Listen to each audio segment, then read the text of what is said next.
अस्सलाम वालेकुम और बिस्मिल्लाह रहमान रहीम। मेरा ये छोटा सा व्लॉग जो है ना, ये यूट्यूब के साथ साथ फेसबुक के ऊपर और टिकटॉक के ऊपर मैं अपलोड करूँगा। जहाँ भी आप देखें फॉलो कीजिएगा।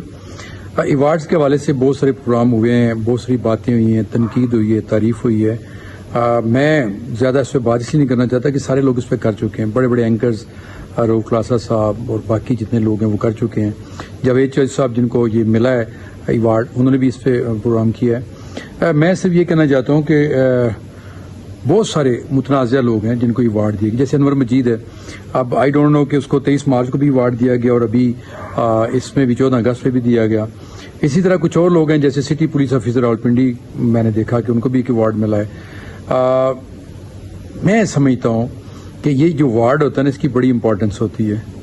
अगर आप इस तरीके से लोगों को पसंद और नापसंद के ऊपर देंगे, जो माउथ पीस बनकर आपकी बात करेंगे, तो सबको ऐसा नहीं हुआ, लेकिन अगर सारे ऐसे ही लोग आप शामिल करेंगे तो फिर इसकी जो इम्पोर्टेंस है वो ख़त्म हो जाएगी।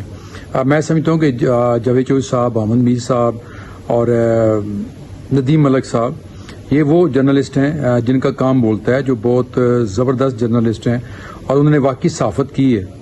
जावेद चौधरी साहब तो ख़ास तौर पर बहुत नीचे से डेस्क से ऊपर आए हैं, वो खुद सारा बताते हैं अपने बारे में, और आज अपनी मेहनत और अपनी जितनी भी उनकी हिम्मत है उसके बाद वो यहाँ इस मुकाम पे पहुँचे हैं। इसी तरह अहमद मीर साहब, उन पर गोलियाँ बरसाई गई, कई दफ़ा बम लगाई गई गाड़ियों में, उनके प्रोग्राम बंद किए गए, कत्ल के मुकदमा बनाया गया बलूचिस्तान में, बहुत सारी और चीज़ें हुई, तो समझ आती है उनको। इस तरह नदीम मलिक के बारे में ये तासुर है कि वो गैर जानबदार, और वाकई सही बात है कि बड़ी हद तक मैं देखता हूँ उनके प्रोग्राम जो होते हैं बड़े बैलेंस होते हैं। लेकिन रऊफ खलासा को अवार्ड ना मिलना मेरे लिए हैरानकुन है, क्योंकि ज़ाहिर है वो तो प्राइम मिनिस्टर के सामने बैठ के भी जब ऐसी बातें करेंगे कि फिर उसके बाद वो बैन कर दीजिए। मैं इमरान खान की बात करूँ, उनके दौर में 2 दफ़ा ऐसे हुआ कि बनी गाला में उनको बुलाया गया बाकी साफियों के साथ, तो उन्होंने ऐसे कुछ टेढ़े सवाल किए कि उसके बाद फिर उनको नहीं बुलाया गया वहाँ पे।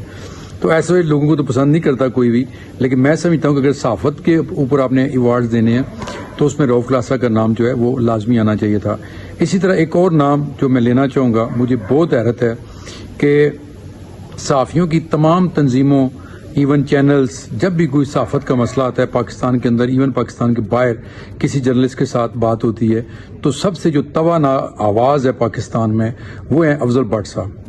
अफजल भट्ट मान लेते हैं चलें जी कि वो बहुत बड़े कोई एंकर नहीं है, लेकिन वो पाकिस्तान की सबसे बड़ी जो तंजीम है PFUJ, उसके प्रेसिडेंट हैं, नेशनल प्रेस क्लब के सदर रह चुके हैं, RIUJ उनकी बड़ी तंजीम है, IFJ के साथ वो उनका एक जो धड़ा है, 2 धड़े हैं पाकिस्तान में, वो उनके साथ एफिलिएटेड है और पूरी दुनिया में रिप्रेजेंट करते हैं वो। और जहाँ भी बात आ जाती है पाकिस्तान की सालिमियत की या हमारी जितनी भी लॉ इन्फोर्समेंट एजेंसीज हैं उनकी, तो वो बात तो उनके हक में करते हैं, लेकिन जब हमारे किसी साफ़ी के साथ कोई बात होती है तो वो एक मर्द मुजाहिद बनकर खड़े होते हैं मैदान के अंदर। तो ये बड़ी हैरत अंगेज़ बात है कि उनको इग्नोर किया गया। इसी तरह पुलिस के अंदर अगर आपने CPO को देना था अवार्ड, तो ये अवार्ड मेरे अंदाजे के मुताबिक जो बनता था वो IG इस्लामाबाद या DAG जो इस वक्त सिक्योरिटी हैं, उस वक्त वो DAG ऑपरेशन थे जब ये 26 नवंबर को एक यलगार हुई थी KPK से, तो उस वक्त तो हुकूमत ने बड़ा अप्रिशिएट भी किया था। चलें मोहसिन नकवी को आपने दे दिया, लेकिन मैदान पे कौन खड़ा था?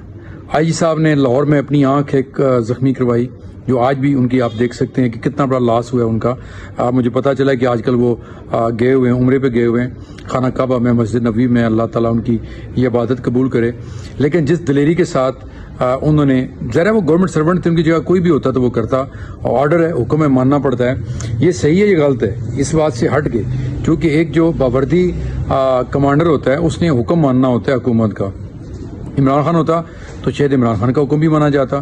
तो ये IG इस्लामाबाद जो नासिर रिजवी साहब हैं उन्होंने, और DAG जो उस वक्त ऑपरेशन थे, मैं समझता हूँ कि अली रजा साहब, जिस बहादुरी के साथ, जिस दिलेरी के साथ उन्होंने उस जलगार का मुकाबला किया और खड़े रहे मैदान के अंदर, बहुत सारे लोग उनके ज़ख्मी हुए, उन्होंने इसके बावजूद इस्लामाबाद में कोई बड़ा नुकसान नहीं होने दिया।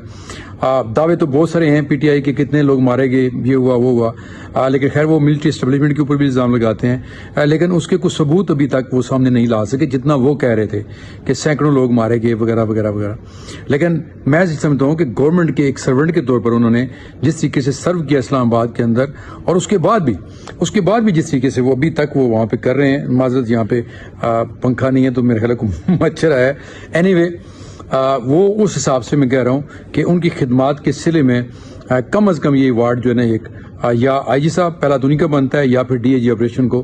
یہ دونوں فیلڈ میں تھے, آنسو گیس کے اندر, لاٹھی چارج کے اندر, اور اپنی زندگی کو خطرے میں ڈالا. اور آئی جی صاحب کو تو میں نے بتایا کہ ان کی ایک آنکھ بھی اس میں لاہور میں آپ کو پتہ ہے کہ زخمی ہوئی تھی, تو یہ ایک ایوارڈ ان کو جانا چاہیے. بس میرے دل کی بات ہے, کسی کا اس کے ساتھ میری جو اوپینین ہے اس کے ساتھ متفق ہونا ضروری نہیں ہے.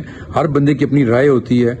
کئی لوگ تو مجھے پی ٹی آئی والے شاید گالیاں بھی دیں گے کہ جی کس کی بات آپ کر رہے ہیں, انہوں نے تو بڑا ظلم کیا ہے, بڑا تشدد کیا ہے لوگوں کے اوپر. تو یہ تو عمران خان کے دور میں بھی ہوتا رہا, صحافیوں کے ساتھ بھی ہوتا رہا. میں اکثر مثالیں دیتا رہتا ہوں, محسن بیگ صاحب اور عرفان صدیقی صاحب اور متی اللہ جان اور صدیق جان اور بہت سارے ایسے جرنلسٹ تھے جو اس وقت پسند نہیں تھے. کہا جاتا ہے جنرل فیض جی کرواتے تھے, لیکن اس وقت تو جنرل فیض کا کوئی نام نہیں لیتا تھا, اس وقت عمران خان کا نام لیا جاتا تھا. تو آج اگر اس دور میں کچھ زیادتیاں ہوئی بھی ہیں تو وہ حکومت کے حکم پر ہوتی ہیں. جب پولیس کو حکم ہوتا ہے کہ ڈنڈا برساؤ تو انہیں برسانا ہے, جب ان کو حکم ہوگا کہ آپ آنسو گیس چلاؤ تو انہیں چلانی, اور گولی کا بھی آرڈر ہوگا, تو ظاہر ہے ان کے حلف کا یہ تقاضا ہے کہ پھر انہوں نے حکومت کی مان کے ہی چلنا ہوتا ہے. تو یہ میری رائے ہے. لیٹس سی کہ نیکسٹ ٹائم شاید ان لوگوں کو کنسیڈر کیا جائے. دعا میں یاد رکھیے گا. اللہ حافظ.